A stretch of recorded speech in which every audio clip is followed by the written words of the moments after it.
Hello everyone, welcome all to the video lecture series of Himachal Minds.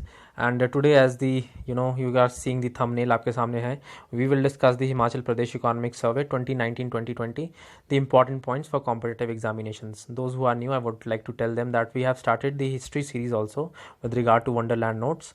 If you are a new student and you are getting problem in reading the Wonderland book, what you can do is you just watch my videos and then you will be able to get up to the Wonderland books and the topics. So अगर आप यहाँ पे नए हैं, Wonderland books को आपने नया लिया है और आपको समझ नहीं आ रहा है, तो आप मेरी वीडियो लेक्चर सीरीज़ देखिए प्लेलिस्ट में जाके. हिस्ट्री ऑफ हिमाचल प्रदेश से we have started up to Mughals we have completed.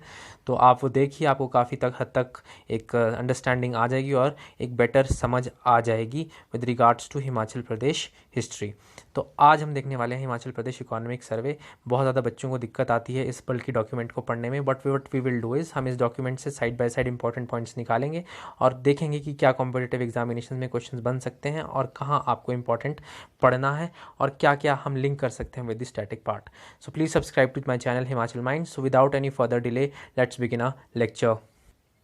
So here we are, this is the government of Himachal Pradesh economic survey 2019-2020. So ये क्या होता है, ये आपकी एक डॉक्यूमेंट होती है जो सरकार पेश करती है. और जब ये पेश करती है सरकार, तो अपने पिछले वित्तीय वर्ष का जो फाइनेंशियल ईयर होता है उसमें सरकार ने क्या क्या इकोनॉमिक डेवलपमेंट की है, ठीक है, आर्थिक रूप से क्या क्या नई नई योजनाएं लाई हैं और समाज की कल्याणकारी योजनाएं क्या क्या लाई हैं सरकार, और उसका क्या क्या उस पर व्यय हुआ है, उसका सारा लेखा जोखा जो है वो इस डॉक्यूमेंट में होता है, इस पत्र में होता है. और ये प्रेजेंट करते हैं हमारे चीफ मिनिस्टर साहब. ये सब आपको पता होगा. तो without any delay let's start. See, this is the economic survey 2019-2020. और ये जब स्टार्ट होता है तो सबसे पहले we come across preface. Now what is preface? Preface is your introduction part. तो यहाँ पर कुछ चीज़ें क्लियरली लिखी हुई हैं, like this is the flagship annual document. ठीक है, एक फ्लैगशिप एनुअल डॉक्यूमेंट है, एक सालाना एक लेखा जोखा है. किसका? Department of economic and statistics का. तो कौन लाता है इसे? Very important question. Sometime question arises, who brings this economic survey of Himachal Pradesh, and strictly we are talking here with the Himachal Pradesh. तो वो लाता है department of economic and statistics. एक तो ये हो जाता है आपका. फिर बोलते हैं ये कि it reviews what? It reviews the developments, ठीक है, और इन हिमाचल प्रदेश ओवर द प्रीवियस 12 मंथ्स. ठीक है, तो यहाँ पे एक समझने की बात आती है, प्रीवियस 12 मंथ्स की बात कर रहे हैं यहाँ पे. हम समझ लेते हैं ये 12 मंथ्स क्या होता है. ये पिछला आपका फाइनेंशियल ईयर होता है. और इंडिया में फाइनेंशियल ईयर हम कब लेते हैं? हम लेते हैं 1 अप्रैल से 31 मार्च का. जो नेक्स्ट ईयर का 31 मार्च होता है उसको हम फाइनेंशियल ईयर, जिसको हम वित्तीय वर्ष बोलते हैं. उसके बीच में क्या क्या डेवलपमेंट हुई है, क्या क्या सरकार की नई नई रणनीतियाँ रही हैं, क्या क्या नीतियाँ आई हैं, कल्याणकारी नीतियाँ लाई हैं सरकार. किसके लिए? समाज के लिए, हम लोगों के उत्थान के लिए, सोशल डेवलपमेंट के लिए. वो क्या होता है, उसका लेखा जोखा होता है और ये प्रेजेंट किया जाता है आपकी करंट जो रूलिंग सरकार द्वारा. ये आपको यहाँ पे बताने की कोशिश की गई है प्रीफेस में. ठीक है, आइए आगे देखते हैं क्या बोलते हैं. आगे दे से कि in the past few years economic survey have become a must read document. तो ये बहुत ज़रूरी बन गया हुआ है और यहाँ पे साफ लिखा है कि for the employees and even for the competitive examination students. ठीक है, इतना हमारे को ये एक प्रीफेस है, हमें एक अंडरस्टैंडिंग के लिए हो गया. ठीक है, और यहाँ पे एक और जो चीज़ है वो बहुत इंपॉर्टेंट हमें यहाँ पे समझनी है, वो ये है कि ये लाई जाती है बजट सेशन के टाइम विधानसभा. और कौन प्रेजेंट करता है इसे? चीफ मिनिस्टर साहब प्रेजेंट करते हैं. ठीक है, बजट सेशन के टाइम लाया जाता है इसको. ठीक है, बजट सत्र के टाइम से लाया जाता है. तो आई होप यहाँ तक आपको पता चल गया हो. तो लेट्स बिगिन. हम सबसे पहले इसका देखते हैं फर्स्ट चैप्टर. तो फर्स्ट चैप्टर की तरफ हम स्किप करेंगे. तो फर्स्ट चैप्टर में हम ये आ गए. ठीक है, तो first chapter is related to the macro view. Now what is macro view? Macro view अगर आपको समझना हो तो एक ऊपर से हम अगर देखें कि क्या क्या होगा इसके अंदर, उसके बारे में एक हमें ज्ञान दिया हुआ है इन्होंने मैक्रो व्यू में. एक कह सकते हैं एक जर्नल इंट्रोडक्शन दे दिया है हमें कि आगे इस इकोनॉमिक सर्वे डॉक्यूमेंट में हम क्या क्या पढ़ने वाले हैं. तो आइए देखते हैं क्या क्या हम पढ़ने वाले हैं. तो सबसे पहले स्टूडेंट्स यहाँ पे कहते हैं कि आपकी जो इकोनॉमी का इन्होंने देखा है वो बॉटम अप अप्रोच का इन्होंने वो किया हुआ है. बॉटम्स अप, आप दूसरा वाला बॉटम्स अप ना समझ लीजिएगा. तो यहाँ पे जो बॉटम अप है, ये बॉटम अप हम समझते हैं क्या है. तो अगर हम देखें नीचे से ऊपर की ओर देखें ना, तो if we see from the village towards the states towards the centre. ठीक है, तो क्या है यहाँ पे एक बॉटम अप अप्रोच हो गई है. तो ये पूरा एक फेडरल सेटअप है. ठीक है, ये पूरी आर्थिक विकास या सोशल विकास या पॉलिटिकल विकास, आप कैसा भी विकास बोल दीजिए, विलेज से लेके ऊपर तक जा रहा है ना, सेंटर तक के. तो ये बॉटम अप्रोच बोलने का मतलब उनका ये है यहाँ पे. ठीक है, एक तो ये है. उसके बाद आगे what they say that its initiative include 15 year, here it is written that 15 year road map and 7 year vision. तो ये 15 साल का इन्होंने एक रोड मैप बना दिया, एक आगे का रास्ता इन्होंने मतलब एक सेट कर लिया है, और 7 ईयर का विजन, एक 7 ईयर की इन्होंने एक अपनी दृष्टि बना ली है कि ऐसा जो है हमारा स्ट्रेटजी है, ऐसा हमारा प्लान रहेगा, किसके लिए, आर्थिक तरक्की के लिए बोल सकते हैं हम, डेवलपमेंट के लिए, क्योंकि हम पढ़ तो इकोनॉमिक सर्वे रहे हैं, तो इकोनॉमिक और आर्थिक हमारी स्थिति अच्छी बनाने के लिए ये डॉक्यूमेंट लाई गई है, और उसका लेखा जोखा जो है वो बताने के लिए लाई गई है, ठीक है। एक तो ये हो जाता है। उसके बाद व्हाट दे से, उसके बाद बोलते हैं कि अब ये आर्थिक डेवलपमेंट अगर लानी है, ये इकोनॉमिक डेवलपमेंट हमें लानी है, तो हमारे को कुछ इनिशिएटिव्स लेने पड़ेंगे। यहाँ पे देखो लिखा है ना, इनिशिएटिव्स लेने पड़ेंगे। तो उसमें ये बोलते हैं कि कुछ इनिशिएटिव्स हमने लिए और ये आज चलते रहेंगे, तो उनमें वो इनिशिएटिव्स हमें समझने हैं वो कौन कौन से। सबसे पहले बोलते हैं मेक इन इंडिया। तो आई होप आपको मेक इन इंडिया भी पता होगा। मेक इन इंडिया कब आया था? 2014 में आया था। कौन लाए थे? प्रधानमंत्री साहब लाए थे। क्यों लाए थे? To boost up the domestic manufacturing. तो आपकी जो डोमेस्टिक मैन्युफैक्चरिंग है, घरेलू उत्पाद, उसको बूस्ट अप करने के लिए आपका मेक इन इंडिया था। उसके बाद स्टार्टअप इंडिया। स्टार्टअप इंडिया क्या है? जो आपके एंटरप्रेन्योर्स हैं उनके लिए एक नया बिजनेस सेटअप करना, उद्योग नया लाना, उसके नए नए आइडियाज़ लेके आना। तो ये भी एक कैंपेन 15 अगस्त 2015 में अनाउंस किया गया था हमारे आदरणीय प्रधानमंत्री जी द्वारा। But 16 January 2016, you can write it down, आप इसे समझ सकते हैं बाद में और लिख सकते हैं। 16 जनवरी 2016 में फिर इसे अरुण जेटली साहब द्वारा इनॉग्रेट किया गया था, जिसमें 75 स्टार्टअप्स लॉन्च किए गए थे, ठीक है। एक तो ये हो जाता है। उसके बाद ये क्या बोलते हैं? उसके बाद बोलते हैं ईज़ ऑफ डूइंग बिजनेस बोलते हैं। Ease of doing business is nothing but, अगर बाहर से कोई कंपनी आके हमारे देश में निवेश कर रही है तो उसको कुछ प्रोसेस के थ्रू गुजरना पड़ता है, तो उसके लिए वो ईजी प्रोसेस बना दिया है कि आप हमारे देश में आइए और बिजनेस करिए, ठीक है। और ease of business doing report से आपको मैं एक ease of doing business report के बारे में बता देता हूँ। तो ये एक ease of doing business report होती है, ये आपकी वर्ल्ड बैंक, ठीक है, लाती है। और ये वर्ल्ड बैंक लाती है, इसमें ये रैंकिंग देती है ease of doing business report में। तो इंडिया की इसमें अभी करंटली 63rd पोजीशन है आउट ऑफ 190 कंट्रीज़, ठीक है। तो ये आपको पता होना चाहिए। आई होप आपको ये यहाँ पे क्लियर हो गया हो। तो अब वाइट बोर्ड से हम चलते हैं अपने डॉक्यूमेंट की तरफ, सो कॉल्ड हमारी इकोनॉमिक डॉक्यूमेंट की तरफ। फिर ये कहते हैं आगे कि और भी इनिशिएटिव्स लिए गए हैं, जैसे फॉरेन डायरेक्ट इन्वेस्टमेंट है। फॉरेन डायरेक्ट इन्वेस्टमेंट में क्या होता है कि बाहर से जो कंपनीज आ रही हैं उनको इन्वेस्टमेंट करने के लिए एक नई राह खुल जाती है हमारे देश में, उसके लिए भी काफ़ी छूट दी जाती है। तो ये इनिशिएटिव्स कुछ बताए हुए हैं। उसके बाद ये कहते हैं कि पावर सेक्टर में, ठीक है, जो ऊर्जा, हमारा ऊर्जा का क्षेत्र है, उसमें उदय की ये स्कीम बताते हैं, ठीक है। Uday is your Ujjwal discom assurance Yojana. तो ये उदय जो स्कीम है, ये भी मैं आपको बता देता हूँ। ये 20 नवंबर 2015 में लॉन्च की गई थी। क्यों करी गई थी launch? For affordable and accessible power. सब जो आपकी कंपनीज़ हैं और जो उद्योग हैं या फिर आपके हाउस होल्ड हैं, सबको एक अफोर्डेबल और एक्सेसिबल पावर, मतलब 24/7 दिया जाए, तो उसके लिए ये उज्ज्वला योजना थी। तो पावर सेक्टर में ये योजना भी एक अच्छा कार्य कर रही है according to this document, according to this macro view. और उसके बाद ये जीएसटी के बारे में भी बताते हैं। तो जीएसटी आपका गुड्स एंड सर्विस टैक्स है, ठीक है। 101st कॉन्स्टिट्यूशनल अमेंडमेंट एक्ट के तहत ये लागू हो चुका है। वन नेशन वन टैक्स भी इसे कहते हैं, ठीक है। और 1 जुलाई 2017 से ये एप्लीकेबल हुआ था। इतना आपका मैंने यहाँ पे क्लियर कर दिया। उसके बाद मूव करते हैं, ये और क्या बताते हैं मैक्रोव्यू में। ये मैक्रोव्यू में बताते हैं कि एमएसएमई सेक्टर जो हैं आपके स्मॉल मीडियम एंटरप्राइजेस, ठीक है, micro small and medium enterprises, जिसके ये आपका एक पूरा मंत्रालय है, जिसके मिनिस्टर आपके नितिन गडकरी साहब हैं। ये कहते हैं उसने भी काफ़ी अच्छा वो किया है, इनिशिएशन दी है ग्रोथ को हमारे देश की आर्थिक विकास के लिए। जो आपके लघु उद्योग हैं, छोटे और बड़े सूक्ष्म उद्योग हैं, उन्होंने भी काफ़ी एक विकास की राह दिखाई है हमारे इंडिया के इकोनॉमिक डेवलपमेंट के लिए। तो इतना आपका मैक्रोव्यू का हो गया। Now let's move to the next part. जब इसके हम नेक्स्ट पार्ट में मूव करते हैं, then we come across the overview of Indian economy. फटाफट से इन्होंने एक ओवरव्यू दे दिया है इंडियन इकॉनमी का, जिसमें स्टूडेंट्स ये हमें बताते हैं कि जो जीडीपी है उसकी एवरेज ग्रोथ हुई है 7.4%, ठीक है, विद द लास्ट 5 ईयर्स। अगर हम 2014 से देखें तो 7.4% ये इंक्रीज़ हुई है, ठीक है। एक तो ये बता देते हैं, ये देखिए यहाँ पे लिखा है GDP has been high with an average growth of 7.4% in the last 5 years 2014। Now many of your students must be confuse with regards to GDP. तो हम यहाँ पे जीडीपी का थोड़ा कंसेप्ट समझ लेते हैं कि जीडीपी क्या होता है, ठीक है। अगर हम जीडीपी को समझना चाहें यहाँ पर, तो यहाँ पे मैं आपको व्हाइट बोर्ड पे दिखाता हूँ। जो आपकी जीडीपी होती है ना स्टूडेंट्स, अगर एक पर्टिकुलर जोग्राफिकल एरिया देख लेते हैं, मान लेते हैं ये कोई देश है, उस देश में जो गुड्स, फाइनल गुड्स और जो सर्विसेज हैं, जो सर्विसेज जैसे सरकार दे रही है, चाहे एजुकेशन दे रही है, चाहे वो और भी कुछ सुविधाएं दे रही हैं, वो गुड्स और वो जो फाइनल गुड्स, ठीक है, मान लीजिए वो फाइनल गुड्स और वो सर्विसेज, उनका पूरा जितना भी प्रोडक्ट है वो डिसाइड करता है कि देश की इकोनॉमी कैसी है, ठीक है, उसका टोटल की डिसाइड करता है कि देश की इकोनॉमी कैसी है, and only confined to that geographical area, ठीक है। ये आपकी जीडीपी होती है और इससे हमारी आर्थिक स्थिति पता चलती है किसी देश की, हमारी उस इकोनॉमिक सिचुएशन पता चलता है अबाउट अ नेशन का। तो ये जीडीपी के एक कंसेप्ट मैंने आपको यहाँ पे फटाफट रिवाइज करवा दिया। फिर ये कहते हैं कि इंडियन इकोनॉमी ग्रू, यहाँ पे लिखा है इंडियन इकोनॉमी ग्रू 6.1% इन 2018-2019, ठीक है, ये एक इंपॉर्टेंट पॉइंट यहाँ पे आ जाता है। Let's move. उसके बाद ये बोलते हैं इन्फ्लेशन के ऊपर आ जाते हैं, ठीक है। इन्फ्लेशन अब क्या होती है? इन्फ्लेशन होती है आपकी महंगाई दर, ठीक है। तो महंगाई दर के बारे में भी आपको थोड़ा पता होना चाहिए। तो महंगाई दर के बारे में समझने से पहले हम जीडीपी का कंसेप्ट भी अभी और अच्छे से समझ लेते हैं। इन्फ्लेशन समझने से पहले हम देखते हैं ग्रॉस डोमेस्टिक प्रोडक्ट कितना रहा हमारे देश का। तो हमने जीडीपी देखा, तो यहाँ पे जीडीपी एट कांस्टेंट प्राइस बताइए, ठीक है। कांस्टेंट प्राइस मैं अभी आपको बताता हूँ, इस पे आता हूँ क्या होता है, ठीक है।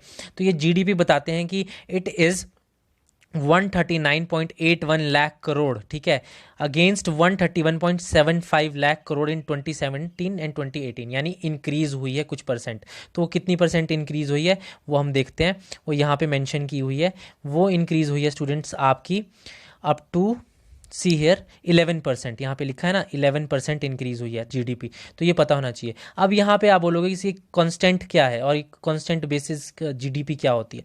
तो जो स्टूडेंट्स हम देखते हैं ना जीडीपी, वो दो तरह के कंसेप्ट में आती है, GDP at your constant prices and GDP at your current prices. तो आप अगर यहाँ पे समझें, तो अगर हम देखें जीडीपी एट कांस्टेंट प्राइस में अगर हम देखें तो उसको आप रियल जीडीपी भी बोलते हो, और अगर करंट प्राइसेस पे देखें तो उसे हम नॉमिनल जीडीपी भी बोलते हैं। और जो कांस्टेंट प्राइस वाली जिस रियल जीडीपी होती है उसमें महंगाई दर यानी इन्फ्लेशन को हम लेते हैं, और नॉमिनल में हम इन्फ्लेशन को नहीं लेते, महंगाई दर को नहीं लेते, करंट वाली में हम नहीं लेते। आई होप ये बेसिक कंसेप्ट भी आपको यहाँ पे थोड़ा पता चल गया हो। नाउ लेट्स मूव, आगे क्या बोलते हैं, ये जीडीपी का आपको यहाँ पे क्लियर हो गया। उसके बाद ये बोलते हैं कि जो पर कैपिटा इनकम है, पर कैपिटा इनकम सालाना जो आय है प्रति व्यक्ति, नेशनल इनकम, वो है अब एस्टिमेट की गई है 1,26,521, जो कि 1,15,293 थी पिछले अगर वित्त वर्ष को हम देखें। तो यहाँ पर भी कुछ इंक्रीज हुआ है, तो वो हुआ है 9.7% का पर कैपिटा इनकम में। आई होप आपको ये भी पता चल गया हो। Now let's move to the next part. उसके बाद ये क्या बोलते हैं, इन्फ्लेशन वाले पार्ट में आ गए हम। देखिए ना, अब हम इन्फ्लेशन वाले पार्ट में आ गए, पार्ट 3 में आ गए। ये देखिए, पहले हमने मैक्रो व्यू देखा, फिर इंडियन इकोनॉमी में हम जीडीपी देखा, अब आ गए हम इन्फ्लेशन पे।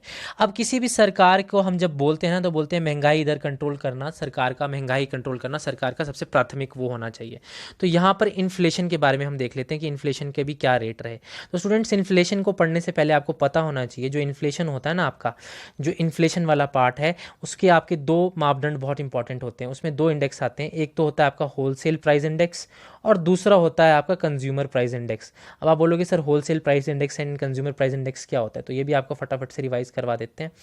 जब आपका कुछ भी सामान अगर देखें खेत से बन के फैक्ट्री में आ रहा है, तो वो आपका एक होलसेल प्राइस इंडेक्स होता है जो मैन्युफैक्चरर्स को इंक्लूड करता है, और इसमें गुड्स का ही प्राइस लिया जाता है। This is called wholesale price index. और जो आपका होलसेल प्राइस इंडेक्स होता है, हियर जो आपका होलसेल प्राइस इंडेक्स होता है, वो आपका रिलीज कौन करता है, वो करता है ministry of commerce and industry, ठीक है। ये आपको इंपॉर्टेंट है, ठीक है। ये एमसीआई आप दूसरा मत समझ लीजिएगा, ये मिनिस्ट्री ऑफ कॉमर्स और इंडस्ट्री है, एक तो ये हो जाता है। उसके बाद आपका सीपीआई आ जाता है, this is consumer price index. जब कुछ चीज़ रिटेलर से, है ना, दुकानदार से कंज्यूमर तक जाती है और कंज्यूमर उस चीज़ को खरीदता है, तो वो आता है आपका कंज्यूमर प्राइस इंडेक्स के अंडर, जिसमें गुड्स की भी वैल्यू ली जाती है और सर्विसेज की वैल्यू भी ली जाती है, ठीक है। और जो आपका कंज्यूमर प्राइस इंडेक्स है, जो आपका कंज्यूमर सीपीआई है, वो आपका ministry of statistics and programme implementation launch करता है। और कौन सा ऑफिस आता है उसके अंदर, उसके अंदर जो ऑफिस आता है वो होता है आपका सेंट्रल स्टैटिस्टिकल ऑफिस, सीएसओ। तो वो आपकी महंगाई दर सेट करता है। तो ये आपको पता होना चाहिए, ठीक है। आई होप आपको यहाँ तक पता चल गया हो। Now let's move.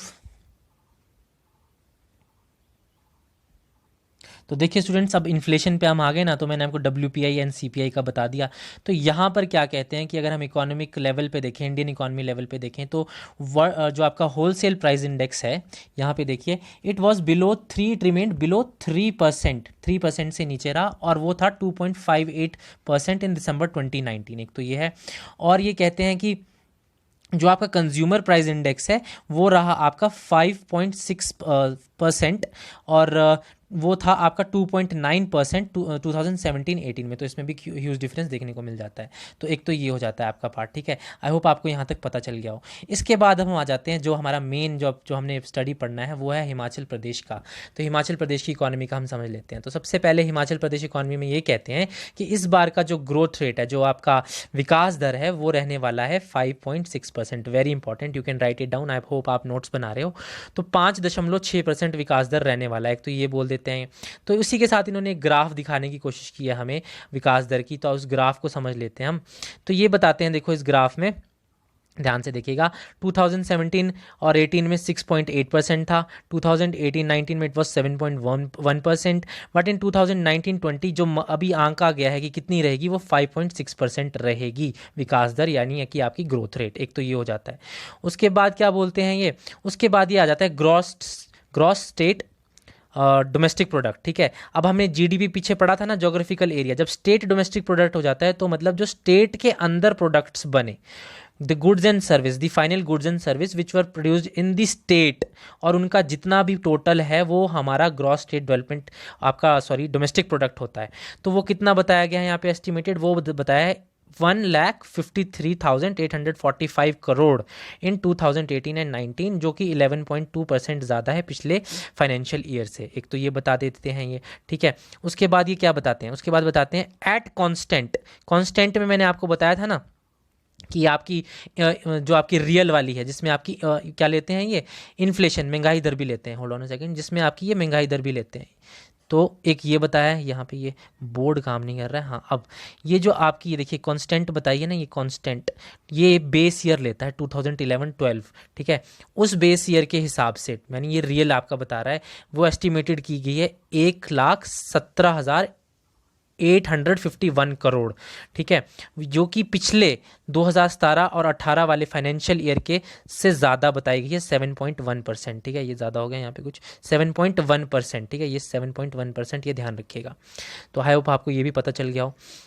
उसके बाद जो हमें यहाँ पे इंपॉर्टेंट पढ़ने का है वो क्या है, फिर ये बताते हैं यहाँ पे कुछ declining share of agriculture sector. यहाँ पे एग्रीकल्चर सेक्टर को कुछ जो प्राइमरी सेक्टर है वो कुछ फेस कर रहा है, डिक्लाइनिंग स्टेट में है वो। क्यों? क्योंकि कुछ फैक्टर्स हैं, वो हम आगे देखेंगे, वो हम समझेंगे आगे, वो वाले थोड़ा मैं आपको आगे बताऊँगा। बट फिलहाल आपको ये देखना है कि वो डिक्लाइनिंग कॉज पे चला हुआ है। यहाँ पर उन्होंने बताया हुआ है क्यों, due to lack of irrigation facilities our agriculture production to an extent still depends on timely rainfall and weather conditions. तो वेदर कंडीशंस और क्लाइमेटिक कंडीशंस के ऊपर डिपेंड करता है टोटली हमारा एग्रीकल्चर। तो अगर क्लाइमेट चेंज हो रहा है तो डिफरेंस तो आता ही है, और एग्रीकल्चर सेक्टर पे काफ़ी इम्पैक्ट पड़ता है। तो गवर्नमेंट द्वारा इस पर एक यहाँ पे बता रहे हैं कि एक high priority has been set up. तो वो हाई प्रायोरिटी गवर्नमेंट दे रही है, वो यहाँ पे ये बताने की कोशिश कर रहे हैं, ठीक है। Now let's move next part पे, क्या बोलते हैं। उसके बाद हम चलते हैं, हमारे साथ चलिए, आप देखते हैं और क्या क्या है। ये हो गया, GSDP हो गया, और यहाँ पे बताया कि Himachal Pradesh continue to take various steps to achieve its targets in the area of climate change mitigation. तो हिमाचल प्रदेश ने कुछ स्टेप्स भी लिए हैं, वो भी हम देखेंगे आगे चल के, जब हम पूरा इकोनॉमिक सर्वे हम आगे स्टेप बाय स्टेप पढ़ेंगे। तो ये कहते हैं, आगे ये पॉइंट बोल देते हैं। उसके बाद ये बोलते हैं कि ट्रांसमिशन जो है आपका, जो पावर डिस्ट्रीब्यूशन है ना, हमारे यहाँ पे अब हाइड्रो पावर प्रोजेक्ट्स हैं, हिली स्टेट है, तो ऑब्वियसली यहाँ पे हाइड्रो पावर प्रोजेक्ट्स हैं। तो ये बोलते हैं कि वो एनवायरमेंटली सस्टेनेबल हैं। तो क्या बोलते हो आप, वो एनवायरमेंट सस्टेनेबल है? कमेंट बॉक्स में बताइए आप। एक तो ये बोलते हैं, ठीक है। क्यों बोलते हैं? क्योंकि वो एक नुकसान नहीं पहुंचाते as compare to like thermal power plants होते हैं ना, वो थोड़ा नुकसान पहुंचा देते हैं। बट ये बताते हैं कि हाइड्रो पावर प्लांट्स वो इकोनॉमिकल वायबल है और नॉन पॉल्यूटिंग है और इकोनॉमिकली और इन्वायरमेंटली सस्टेनेबल है, एक तो ये बता देते हैं। और जो हिमाचल प्रदेश है, अब वहाँ पे रिवर्स हैं, तो बड़े बड़े हाइड्रो पावर प्लांट्स हैं, तो उन प्लांट से क्या हो रहा है, बिजली प्रोड्यूस हो रही है, उससे क्या है, थोड़े शेयर में हमारे इंक्रीज़ आ रहा है हिमाचल प्रदेश के, और जब शेयर में आ रहा है तो थोड़ा इकॉनमी भी हमारी बूस्टअप होती है उससे। तो ये उसके बारे में इन्होंने यहाँ पे डिस्क्रिप्शन दिया, ठीक है।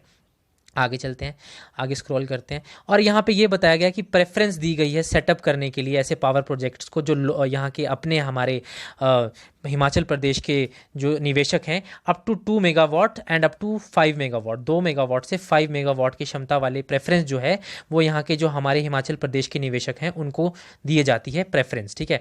और पावर सेक्टर के बाद आ जाते हैं हम टूरिज्म सेक्टर पे। तो टूरिज्म सेक्टर तो आप सबको पता है, अनफॉरगेटेबल हिमाचल हमारी टैगलाइन है। तो अनफॉरगेटेबल हिमाचल टैगलाइन की वजह से हमारा टूरिज्म जो है, वजह से नहीं, मैं कहने का मतलब आपको एक समझाने का तर्ज में बताया कि हमारा जो हिमाचल प्रदेश है it's a tourist place, tourist destination यहाँ पे इतनी ज़्यादा है, हिस्टोरिकल पॉइंट ऑफ व्यू से, इकोलॉजिकल पॉइंट ऑफ व्यू से, nature wise, scenic wise, everything you can include. तो टूरिज्म भी बहुत इंपॉर्टेंट है और उससे एक जनरेशन ऑफ एम्प्लॉयमेंट होती है, डाइवर्स काइंड्स यहाँ पे ये बताते हैं। और उससे क्या होता है, हमारा रेवेन्यू भी जनरेट होता है बहुत अच्छा, उससे हमें बहुत ज़्यादा प्रॉफिट होता है हमारी होटल इंडस्ट्रीज से, और उससे भी हमारी इकॉनमी कहीं ना कहीं अच्छी हुई है। तो ये बताने की कोशिश कर रहे हैं और उसका आंकड़ा इन्होंने दिया है वो हम आगे समझेंगे। तो लेट्स मूव आगे। क्या बोलते हैं ये आगे, ये बोलते हैं कि जो एनुअल बजट है इस बार का, इन्होंने कहा है कि एनुअल बजट वो प्रपोज किया है 7,900 करोड़ का, ठीक है, पिछले से 11.3% ज़्यादा, ठीक है। पीछे आ गया 7,100 या 7,200 करोड़ था पिछले साल का।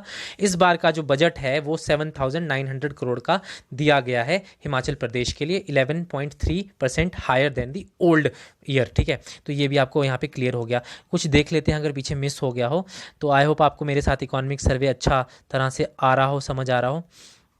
आगे से हमने पीछे कंप्लीट कर लिया है पार्ट। यहाँ पर कोई पेज देख लेते हैं अगर मिस हो गया है हमारा, पार्ट 13, 14 एंड यस, यहाँ पर ये वाला सेक्टर है। तो मैंने आपको पीछे बताया था कि एग्रीकल्चर सेक्टर में देखिए मैंने हाईलाइट किया हुआ है रेड, -12.4% का एक घाटा देखने को मिला, कुछ परसेंटेज। यहाँ पे देखिए ना आप, जीएसडीपी हमारी जो ग्रॉस स्टेट डेवलपमेंट है, डोमेस्टिक प्रोडक्ट है, वो इंक्रीज़ हुआ, अच्छा रहा। फिर फूड ग्रेन्स की प्रोडक्शन भी यहाँ पे अच्छी रही। और ग्रॉस वैल्यू एडिड जो होता है आपका, ग्रॉस वैल्यू एडिड आपका इज़ नथिंग बट जिसमें आपका जीडीपी माइनस इनडायरेक्ट टैक्सेस होता है, वो भी ठीक रहा। इलेक्ट्रिसिटी भी हमारा इंक्रीज़ देखने को मिला, जो आपका जनरेटेड मिलियन यूनिट्स हैं। होलसेल प्राइस इंडेक्स भी ठीक रहा 4.3%, सीपीआई 3.1%, ये भी एक परसेंटेज इंक्रीज में देखने को मिला। बट यहाँ पे एग्रीकल्चर सेक्टर में थोड़ा कुछ देखने को नुकसान मिल रहा है, -12.54%। तो ये क्यों बना गया है, इसका कुछ रीजंस दिए हुए हैं। सबसे पहले तो बोला गया कि हिमाचल प्रदेश में irrigation facilities are its a lacunae, कुछ बॉटलनेक्स आते हैं इरीगेशन फैसिलिटीज़ में, क्योंकि एग्रीकल्चर में हमें इरीगेशन बहुत ज़रूरी है। और due to the topological issues और जोग्राफिकल फैक्टर्स हमारे को यहाँ पे पाइप डालना, ठीक है, खुदाई करना, बड़ी बड़ी मशीनरी लाना, it's a hell of a job, बड़ा मुश्किल हो जाता है, बहुत ज़्यादा मैन लेबर और बहुत ज़्यादा खर्चा हो जाता है। एक तो ये हो जाता है इरीगेशन को करने के लिए। दूसरा हमें बोलते हैं कि थोड़ा रोड की ट्रांसपोर्ट की भी थोड़ी दिक्कत आ जाती है, जब बड़ी बड़ी मशीनरीज को लाना है तो रोड की कनेक्टिविटी भी अच्छी होनी चाहिए, तो वो थोड़ी दिक्कत आ जाती है। और कुछ लोग ये भी बोलते हैं कि क्लाइमेटिक चेंज, जो कि मैं भी मानता हूँ, क्लाइमेटिक चेंज की वजह से भी जब आपके ओलावृष्टि हो जाती है बागवानों को, या फिर हमारे जो नीचे लोअर शिवालिक एरियाज़ हैं वहाँ पर फसलों को काफ़ी नुकसान देखने को मिलता है, एक तो वो हो जाता है। और कुछ कहते हैं कि रिसेंटली जो है इलीगल ऑक्यूपेंट्स ने बगीचे थे जो उनका जो फॉरेस्ट डिपार्टमेंट द्वारा जब वो काटे गए, वन कटान किया गया, वन कटान नहीं मतलब जो बगीचों का कटान किया गया, उसका भी एक रीज़न है। बट दैट इज़ अ सब जुडिशियस मैटर, वो हाई कोर्ट का आदरणीय उच्च न्यायालय का डिसीजन था, तो हमें उसकी रिस्पेक्ट करनी चाहिए और वो एक भले के लिए लिया गया होगा। तो वो अब आपका पर्सपेक्टिव है, how do you take it, but it was the decision of high court, so we should respect it. माननीय उच्च न्यायालय का वो आपका एक डिसीजन था, तो वो मानना चाहिए। तो ये एक फैक्टर्स हैं जिससे ये देखिए -12.4% यहाँ पे ये एग्रीकल्चर को थोड़ा एक सेटबैक लगा, प्राइमरी सेक्टर को। ऑल दो इंडस्ट्रीज सेकेंडरी सेक्टर्स ने अच्छा परफॉर्म किया।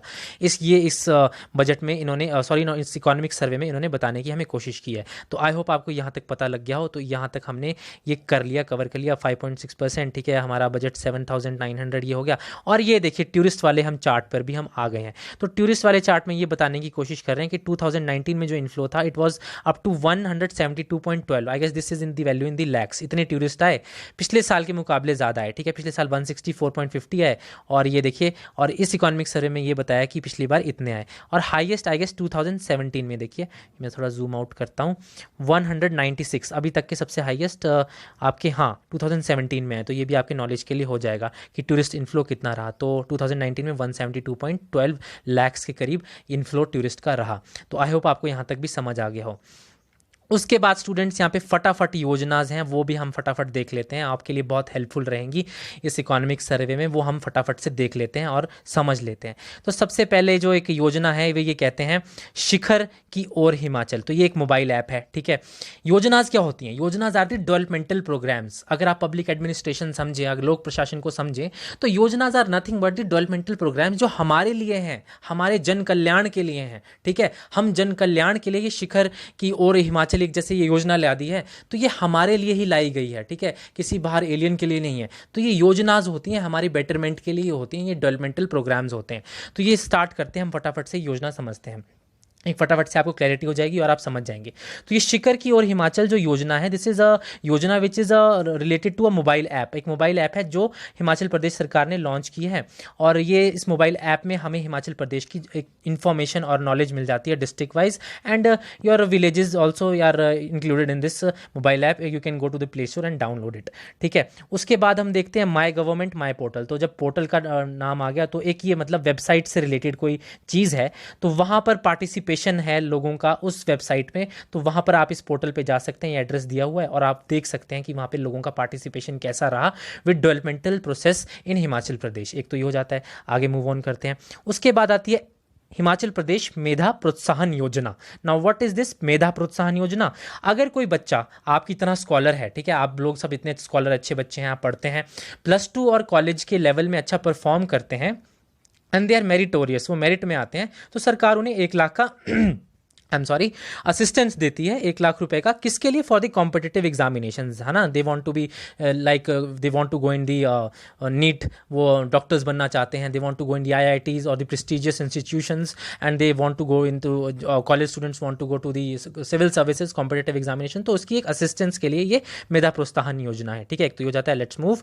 उसके बाद आता है आपका HP buyback single use plastic. तो ये जो योजना थी स्टूडेंट्स, ये पिछले साल 150वें वर्षगांठ में, आपकी बर्थ जयंती पे महात्मा गांधी की लॉन्च की गई थी, जिसमें सिंगल यूज प्लास्टिक जो बैन करना है ना, हम सिंगल यूज प्लास्टिक के पीछे पड़े हुए हैं और हमें पढ़ना भी चाहिए, this is very harmful to our environment.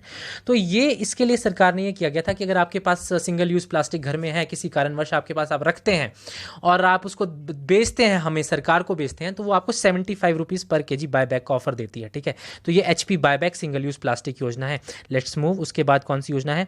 उसके बाद आती है मुख्यमंत्री सेवा संकल्प हेल्पलाइन, ठीक है। अगर आपको कोई भी ग्रीवियंस है, आपको कोई भी दिक्कत आ रही है किसी गांव में, किसी क्षेत्र में हिमाचल प्रदेश के, या आपको कोई लगता है कहीं पे रोड ख़राब है, कहीं पैरापिट्स काम नहीं मतलब टूटे फूटे हैं, कहीं सरकारी सुविधाएं आपको नहीं मिल रही हैं, तो आप 1100 नंबर मिलाइए, very important, sometimes it has been asked in the competitives. 1100 इसका नंबर है, टोल फ्री नंबर, उस पर कॉल कीजिए और अपनी व्यथा को रखिए, अपनी ग्रीवेंसेज वहाँ पे आप बताइए। एक तो ये हो जाता है। Non next move to the next yojana. Next योजना आती है आपकी मुख्यमंत्री स्वावलंबन योजना। तो स्वावलंबन योजना जो है आपकी, जो आपके यंगस्टर्स हैं, जो आपके नए, जो आपके जवान बच्चे हैं, ठीक है, आपकी जो यंग यूथ है, वो एक नया बिजनेस स्टार्ट करना चाहते हैं, तो उनको कुछ परसेंटेज का आपको प्रॉफिट देगी कौन? आपकी सरकार हिमाचल प्रदेश। 25% दी जाएगी फॉर मशीनरी कॉस्ट, और जो फीमेल एंटरप्रेन्योर्स हैं या आपकी जो स्टार्टअप करना चाहती हैं, उन्हें 30% का प्रोत्साहन देगी हिमाचल प्रदेश सरकार। एक तो ये हो जाता है। Now let's move to the next yojana. उसके बाद आती है आपकी मुख्यमंत्री स्टार्टअप योजना, जो आपके यंग एंटरप्रेन्योर्स हैं, वही वाली योजना है, जो स्टार्टअप करना चाहते हैं, या कोई सेल्फ हेल्प ग्रुप्स, जैसे कोई मान लेते हैं कोई गाँव वाले महिलाएं मिल्क से रिलेटेड उत्पादन करना चाहती हैं, पापड़ बनाना चाहती हैं, हाथ से हस्तशिल्प कुछ बनाना चाहती हैं, तो उनको प्रोत्साहन दी जाएगी सरकार द्वारा। तो 27 स्टार्टअप स्टार्ट कर लिए गए हैं, जिसमें 8 इंक्यूबेशन सेंटर्स बनाए हुए हैं, और 3 promise entrepreneurs have been awarded, और उनको अवार्ड दिया गया है। 3 आपके जो नए उभरते हुए स्टार्टअप जो एंटरप्रेन्योर्स हैं उनको दे दिया गया है, ठीक है, और 3 इयर्स का रिलीफ भी दे दिया गया है, ठीक है। आई होप आपको मुख्यमंत्री स्टार्टअप योजना भी समझ आ गई हो। फिर एक जनमंच योजना स्टार्ट की थी हमारे CM साहब ने, आदरणीय हमारे चीफ मिनिस्टर ने, 3 जून 2018 में। ये इसमें ऐसा होता है कि he goes to different places, और वहाँ पे एज द नेम सजेस्ट लोग आते हैं, और वहाँ पे एक मंच सजाया जाता है जहाँ पे चीफ मिनिस्टर साहब लोगों की ग्रीवियंसेस सुनते हैं और उसे तत्काल प्रभाव से सॉल्व करने की कोशिश की जाती है हमारे आदरणीय चीफ मिनिस्टर द्वारा, ठीक है। आई होप आपको ये भी पता लग गई हो। फटाफट अब नेक्स्ट योजना को रिवाइज करते हैं। फिर एक सोशल सिक्योरिटी स्कीम है, ये आपकी वृद्ध जो लोग हैं, जो आपके ओल्ड एज हैं, उनको 850 रुपीज़ पर मंथ, जो 60 to 70 ईयर्स हैं, जिनकी 35,000 से नीचे सालाना आय है उनको दी जाएगी, और 1500 रुपये जो 70 साल से ऊपर हैं उन्हें एक पेंशन दी जाएगी। आई होप आपको ये भी पता चल गया हो, सोशल सिक्योरिटी स्कीम ये भी हो गया। उसके बाद बाल Balika Suraksha Yojana for foster care programme. दो as the name suggest, foster care क्या होता है, जो गोद लेते हैं ना बच्चों को माँ बाप, उन बच्चों की सुविधा के लिए 2000 रुपये एडिशनल 300 रुपये, यानी कुल हो गया 2300 रुपये दिए जाएंगे ऐसे बच्चों की मेंटेनेंस के लिए, जो माँ बाप गोद लेते हैं उन बच्चों की मेंटेनेंस के लिए, उनकी परवरिश के लिए। ठीक है, यहाँ पे आंकड़ा दिया हुआ है, आप देख लीजिएगा। उसके बाद हम मूव करते हैं नेक्स्ट योजना, self employment assistance for women. जो आपकी नारी हैं, जो आपकी वुमेन हैं, if they want a self employment, अगर वो अपना कुछ बिजनेस स्टार्टअप करना चाहती हैं और उनकी सालाना आय 35,000 से कम है, तो सरकार उनको 5,000 रुपये का एक इनकम जनरेटर एक्टिविटीज़ का एक प्रावधान रखेगी। और यहाँ पे भी 104 वुमेन को दे दिया गया है of 5.20 lakh rupees up to December 2019, which is a very good step by the government of Himachal Pradesh. I hope आपको ये वाली योजना भी पता चल गई हो। इसके बाद आती है आपकी विशेष महिला उत्थान योजना। तो ये विशेष महिला उत्थान योजना क्या है, ये ऊना की में एक्टिव है फिलहाल। और इधर क्या होता है कि वुमेन को जैसे मॉरल ग्राउंड्स पे कुछ डेंजर होते हैं, कुछ रिहैबिलिटेशन प्रोग्राम्स होते हैं एक नारी के लिए, तो उसके बारे में ट्रेन किया जाता है, उनको ट्रेन किया जाता है, और 3000 रुपीज़ का स्टाइपेंड दिया जाता है। And the budget provision has been up to 112 crore. This is also a very good step in women empowerment. You can inculcate such type of developmental programmes in your answer writing. एक तो ये हो जाता है, let's move. उसके बाद आता है सक्षम गुड़िया board Himachal Pradesh. This is very important. हमारे हिमाचल प्रदेश में एक मैटर, एक केस हुआ था which was very bad and which is कलंक टू आवर सोसाइटी। तो उसकी वजह से ये एक सक्षम गुड़िया बोर्ड डेवलप किया गया था हिमाचल प्रदेश द्वारा। ठीक है, फॉर दी सेफ्टी सिक्योरिटी, सुरक्षा के लिए और उत्थान के लिए, एम्पावर के लिए, for the protection and crime against the girl child. अगर किसी नारी या छोटी बालिका या कन्या के साथ अगर कुछ भी गलत हो रहा है तो उसके लिए स्पेशल एक बोर्ड है। This is also very good step. और ये सक्षम गुड़िया बोर्ड जो हिमाचल प्रदेश का है, ये एक भी आप वुमेन एम्पावरमेंट में और हमारे जो एडोलेसेंस गर्ल्स हैं उनके लिए आप अपने आंसर राइटिंग में you can inculcate such type of योजना। And will move next part. Next क्या योजना आती है, नेक्स्ट आती है प्रधानमंत्री फसल बीमा योजना। तो ये एक सेंटर लेवल योजना है, आप सबको पता होगा, आपने पढ़ा होगा। इसमें क्या होता है कि वन नेशन वन स्कीम है ये। ठीक है, और ये स्कीम ने रिप्लेस किया है पुरानी आपकी नेशनल इंश्योरेंस एग्रीकल्चर स्कीम, यहाँ पे लिखा हुआ है, और modified national agriculture insurance scheme में, जिसमें आपके अगर कुछ नुकसान हो जाता है किसान या बागवानों की फसलों को तो उनको उचित मुआवजा दिया जाएगा। That is what in this योजना। उसके बाद आ जाते हैं हम प्रधानमंत्री आवास योजना। जो आपके गरीब लोग हैं, ठीक है, गरीबी रेखा से जो नीचे लोग हैं, उनको जो प्रॉफिट है दिया जाता है इस योजना के तहत, उनके लिए घर बिल्डअप किए जाते हैं। तो इस योजना के तहत कुछ बेनिफिशरीज हैं, उनका बारे में बताया हुआ है, वो हम आगे देखेंगे कि क्या क्या है। ठीक है, तो let's move to the next part. इतनी योजनाएं आपकी हो गई हैं, फटाफट से ऊपर स्क्रॉल करते हैं, आपकी रिवीजन हो गई। आई गेस आपको आज थोड़ा फटाफट से रिवाइज हो रहा है योजनाज का भी, और आप मेरे साथ अच्छे से पढ़ रहे हैं, तो एक लाइक आप कर दीजिए जब तक मैं ऊपर स्क्रॉल कर रहा हूँ। तो हाँ, एक तो हमने यहाँ तक हमने कर लिया था। अब इस वाले क्वाड्रेंट में हम आ जाते हैं। इसके बाद आ जाती है Himachal health care scheme, Him care scheme. This is very important. ठीक है, although we have Ayushman scheme also, but this is kind of that scheme only जिसमें 5.50 lakh families have been registered. और ये जो आपकी बीपीएल परिवार हैं उनकी फैमिलीज़ में आपको हेल्थ बेनिफिशियल्स दिया जाता है, बेनिफिट्स दिए जाते हैं, ताकि वो कैशलेस अपना ट्रीटमेंट करा सके। सरकारी अस्पताल और आपके प्राइवेट अस्पताल भी आई गेस इसमें रजिस्टर्ड होते हैं, वो उसमें फ्री अपने टेस्ट करवा सकते हैं, अपना फ्री इलाज करवा सकते हैं हिम केयर स्कीम में। ठीक है, हेल्थ केयर स्कीम है ये, हेल्थ वाले पार्ट में आप इनकलकेट कर सकते हैं। नेक्स्ट योजना आती है आपकी हिमाचल गृहिणी सुविधा स्कीम। दिस हिमाचल गृहिणी सुविधा scheme is just like your Ujjwala scheme, जिसमें आपका एलपीजी गैस वितरण होता है।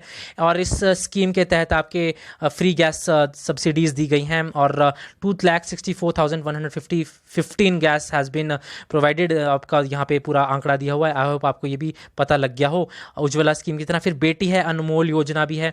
तो जो नेगेटिव इम्पैक्ट होता है हमारी सोसाइटी में, जो बेटी के लिए हम एक सोसाइटी में बैठा हुआ है एक हवा, उसको मिटाने के लिए क्या किया गया है कि जैसे ही आपकी चाइल्ड बर्थ होता है तो उसकी एजुकेशन के लिए ग्रांट दिया जाता है 12,000 का, और साथ ही ये कहते हैं कि उसको free education from the first class to the graduation, which is a very good step yet again for the women empowerment. और ये बीपीएल फैमिलीज से जो बिलोंग करती है गर्ल्स, उनके लिए दिया गया है, और ये आप आंकड़ा यहाँ पे नोट डाउन कर सकते हैं। आई होप आपके पास पीडीएफ भी पड़ी होगी इकोनॉमिक सर्वे की। एक तो ये हो जाता है।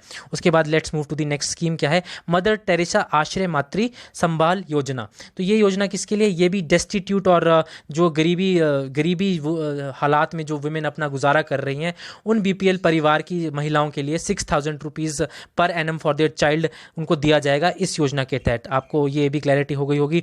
उसके बाद है मुख्यमंत्री कन्यादान योजना। इसमें क्या है, जो आपकी बीपीएल परिवार की कन्याएं हैं, उनका जब एज द नेम सजेस्ट कन्यादान होगा at the time of marriage ritual, उनको 51,000 रुपीज़ का प्रोत्साहन दिया जाएगा at the time of marriage. इस योजना के तहत ये होता है, ठीक है। आई होप आपको ये भी पता चल गया हो। नेक्स्ट मूव करते हैं। उसके बाद आता है स्वच्छ Bharat mission. Swachh Bharat mission as you all know, ठीक है, स्वच्छ इंडिया अभियान जो है, उसमें आपका ये बताया हुआ है कि किस तरह से आपका म्यूनिसिपल सॉलिड वेस्ट है उसको किस तरह से अच्छे से डिसइंसिनरेट करना है, उसे कैसे रिसाइकल करना है, रीयूज़ करना है, रिफ्यूज़ करना है, वो सब बताया हुआ है। और पॉल्यूशन फ्री मुक्त करना है हिमाचल को, इस योजना के तहत ये सब आता है इसमें, ठीक है। नेक्स्ट योजना की तरफ चलते हैं। नेक्स्ट योजना आती है आपकी स्मार्ट सिटी मिशन। तो स्मार्ट सिटी मिशन आपके लिए इंपॉर्टेंट है। 2 डिस्ट्रिक्ट हैं इसमें, धर्मशाला एंड शिमला, जिसमें स्मार्ट तरीके से डेवलप किया जाएगा, फ्री वाईफाई दिया जाएगा, अच्छे रोड्स, अच्छी irrigation facilities and better facilities to the people of this to Dharamshala and Shimla city. तो ये आपकी स्मार्ट सिटी मिशन के तहत ये आ जाता है। उसके बाद नेक्स्ट मूव करते हैं। नेक्स्ट आती है आपकी HP new ration card online. अगर किसी का राशन कार्ड नहीं है मान लेते हैं, तो उसके लिए क्या है कि वो एक पोर्टल पे जा सकता है। यहाँ पे ये पोर्टल का वेबसाइट दिया है, एड्रेस का दिया हुआ है, वहाँ पे जाके अपने आप को रजिस्टर्ड करा सकता है हिमाचल प्रदेश का जो मेंबर है, और वो अपना राशन कार्ड वहाँ से पा सकता है। एक तो ये हो जाता है। उसके बाद नेक्स्ट मूव करते हैं मुख्यमंत्री बाल उधार योजना। ये भी for the development of the financial assistance for the children living in the child care. जो चाइल्ड केयर में बच्चे रह रहे होते हैं ना, बाल गृह सुधार गृह योजना में रह रहे होते हैं, तो वहाँ पे नॉट योजना, जो बाल सुधार गृह में जो बच्चे रह रहे होते हैं, उनके उत्थान के लिए एक कुछ एक्सपेंडिचर दिया जाएगा बाय द स्टेट गवर्नमेंट, उसके तहत ये योजना लाई गई है। आई होप आपको ये भी पता चल गया हो। उसके बाद मूव करते हैं नेक्स्ट पार्ट में।